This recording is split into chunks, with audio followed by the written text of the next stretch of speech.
Vamos concluir o assunto agora, levando ao desfecho do período joanino com a independência do Brasil.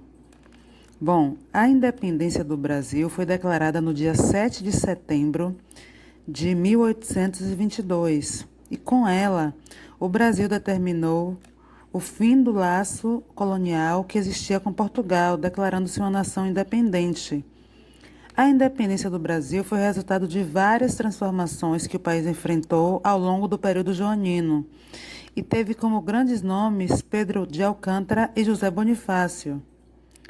As exigências da corte portuguesa repercutiram muito no Brasil e essa repercussão foi negativa. A pressão sobre Dom João VI sobre seu retorno era muito grande e a opinião dos brasileiros se dividia. Sobre a restauração do monopólio comercial, a opinião em geral foi extremamente negativa, pois demonstrou a intenção das cortes portuguesas de recolonizar o Brasil. Pressionado, Dom João VI jurou lealdade à Constituição Portuguesa em fevereiro de 1821 e, em abril, partia junto com o restante da corte de volta para Lisboa. No entanto, seu filho, Pedro de Alcântara, permaneceria no Rio de Janeiro como príncipe regente do Brasil. A partir daí, a relação entre Brasil e Portugal só se desgastou, a começar pela atuação das cortes portuguesas e sua relação com os representantes brasileiros. Os portugueses demonstraram a intenção de impor autoridade de Lisboa sobre as regiões do Império Português. Destaca-se que os colonizadores tratavam os representantes brasileiros e o próprio Brasil com muito desdém. A intransigência dos portugueses na relação com os brasileiros fez com que a disposição da elite brasileira a negociar fosse transformada em resistência. Com isso, a agitação revolucionária no Brasil começou a aumentar e foi impulsionada pela elite do Sudeste. Se destaca que, em setembro e outubro, a relação entre Brasil e Portugal se agravou por medidas determinadas pela Corte. Essas medidas foram o envio de mais tropas portuguesas para o Brasil, a transferência de instituições do Rio de Janeiro para Lisboa e a exigência do retorno do príncipe. A reação ao pedido do retorno de Dom Pedro foi negativa, fazendo com que os brasileiros insatisfeitos organizassem o que ficou conhecido como Clube da Resistência. Por meio desse clube, foi organizado um abaixo-assinado contra o retorno de Dom Pedro a Portugal.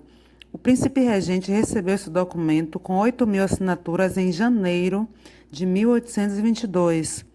Esse evento acabou levando ao Dia do Fico, que aconteceu em 9 de janeiro e foi uma ocasião em que Dom Pedro anunciou publicamente que ele iria desobedecer à ordem portuguesa e ficaria no Brasil. Até hoje, os portugueses não têm certeza da fala proferida por Dom Pedro, pois existem várias divergências nos relatos. Nessa altura dos acontecimentos, a saída pela defesa da independência começava a ganhar força nas elites brasileiras.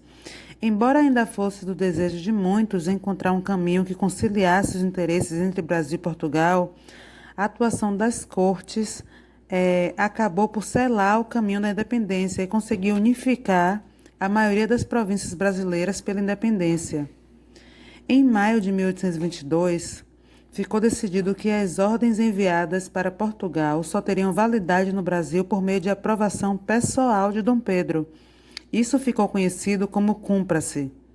Em junho foi convocada uma Assembleia Constituinte com a intenção de elaborar uma Constituição para o Brasil. A condução desse processo de independência foi realizada principalmente por José Bonifácio, uma vez que ele conseguiu imprimir muitas de suas ideias nas decisões tomadas e na forma como Dom Pedro administrava o Brasil. Por fim, veio o rompimento oficial. No final de agosto, uma carta com as novas ordens de Portugal chegava ao Brasil. E o tom continuava ríspido. As cortes criticavam os privilégios brasileiros e exigiam novamente o retorno do regente, e chamavam José Bonifácio de traidor. Essa nova carta fez a esposa de Dom Pedro, Dona Leopoldina, convocar uma sessão extraordinária que ficou decidida pela independência do Brasil. As notícias trazidas de Portugal e a decisão dessa sessão extraordinária foram enviadas para Dom Pedro.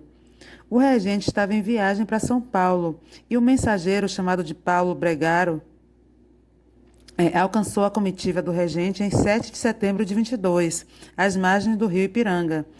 Ao se inteirar da situação, supostamente realizou o grito de independência, que ficou conhecido como o grito de Ipiranga.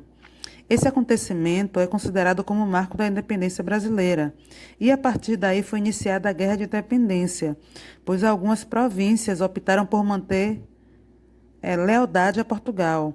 Depois de alguns anos em guerra, a independência do Brasil foi reconhecida por Portugal em 24, ou seja, 2 anos depois. Nesse período, o Brasil começava a se organizar como uma nação independente, enquanto derrotava as províncias que ainda eram leais a Portugal. Depois da independência, o Brasil começou a se organizar enquanto nação. A primeira decisão a ser tomada era a forma de governo a ser imposta. E nosso país decidiu ir na contramão da grande parte do continente americano e optou por transformar-se em uma monarquia e não em uma república. No caso, seria uma monarquia constitucional. Na América do Sul, o nosso país foi o único a se transformar em uma monarquia. E na América Latina, além do Brasil, só Haiti e México tiveram essas experiências de monarquia. Enquanto monarquia, o país precisava de um monarca, e assim Dom Pedro foi aclamado e coroado imperador do Brasil, tornando-se Dom Pedro I. O período que Dom Pedro I governou o Brasil ficou conhecido como o Primeiro Reinado, que é o próximo capítulo que vamos estudar. E o reinado dele ficou marcado pelo autoritarismo. Um símbolo disso foi a nossa primeira Constituição, que foi otorgada, ou seja, foi imposta para atender aos desejos de Dom Pedro I. O imperador acabou renunciando em 1831.